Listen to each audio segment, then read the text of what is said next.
বাংলাদেশি বংশোদ্ভূত স্পেনের নাগরিক মারিয়া মিম, যিনি ছোট পর্দার অভিনেতা সিদ্দিকুর রহমানের স্ত্রী ছিলেন। 2012 সালে বিয়ে করেছিলেন তারা।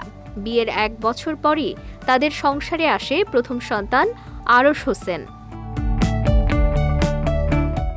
তবে স্বামী সন্তান নিয়ে সুখের সংসার থাকলেও 2018 সালের শুরুতে বিনোদন জগতে কাজ করতে আগ্রহী হয়ে ওঠেন মিম। বিষয়টি নিয়ে দুজনের মধ্যে শুরু হয় মনোমালিন্য, যা এক পর্যায়ে ডিভোর্সে রূপ নেয়। অবশেষে 2019 সালে বিচ্ছেদের মধ্য দিয়ে আলাদা হয়ে যান এই জুটি।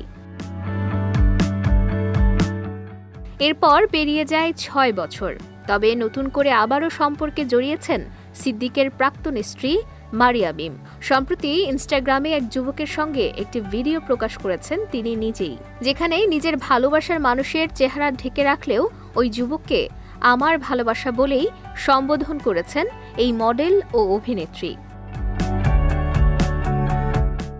এমনকি বিষয়টি নিয়ে সম্প্রতি এক সাক্ষাৎকারে মারিয়া মিম জানিয়েছেন খুব শিগগিরই প্রেমিককে বিয়ে করতে চলেছেন তিনি।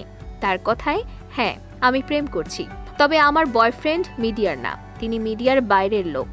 সামনেই আমরা বিয়ে করব।